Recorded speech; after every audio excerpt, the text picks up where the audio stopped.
Bonjour Thomas. Bonjour. Aujourd'hui, vous allez nous expliquer comment créer une section syndicale en entreprise. C'est un droit fondamental, souvent plus simple qu'on ne l'imagine. Encore faut-il savoir comment s'y prendre. Thomas, par quoi faut-il commencer ? Alors, avant toute chose, permettez-moi d'expliquer la différence entre une section syndicale et un syndicat.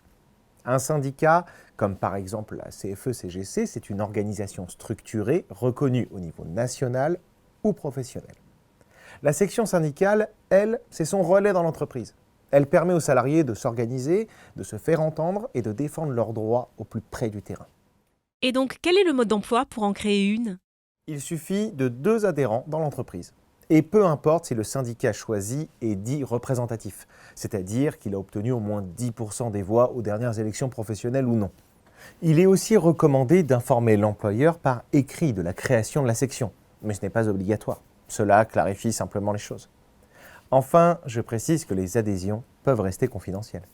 Et une fois la section créée, qui la représente ? Il y a 2 cas de figure.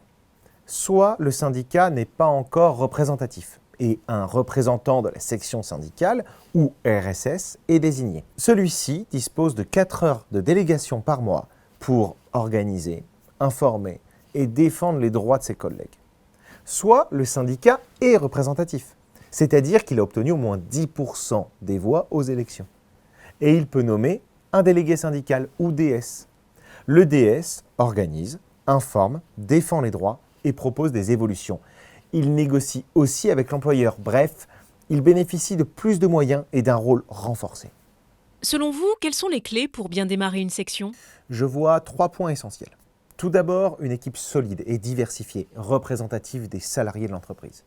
Ensuite, une organisation claire avec répartition des rôles.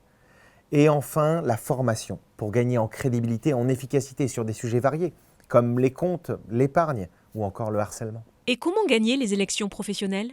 Les élections, c'est l'enjeu majeur pour devenir représentatif. Il faut s'y préparer au moins 6 mois avant. Et pour cela, il est essentiel d'écouter ses collègues, de construire un programme réaliste et de déposer une liste. L'objectif, c'est de dépasser les 10%.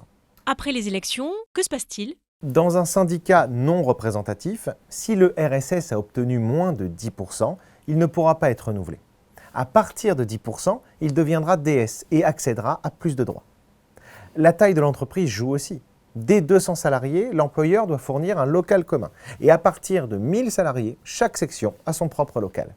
Il existe aussi des moyens de communication, comme de l'affichage, des tracts, un intranet, etc. Et est-ce que des réunions peuvent être organisées avec les salariés ? Oui, une réunion par mois est possible, en dehors du temps de travail, soit dans un local syndical, soit dans un lieu défini avec l'employeur. Thomas, pour terminer, expliquez-nous comment la CFE-CGC accompagne ses adhérents. La CFE-CGC les soutient à plusieurs niveaux.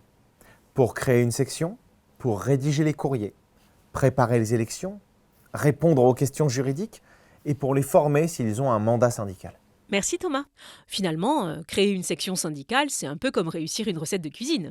2 adhérents pour commencer, une bonne dose d'organisation, un zeste de formation et une équipe soudée pour faire grandir le projet. C'est vrai.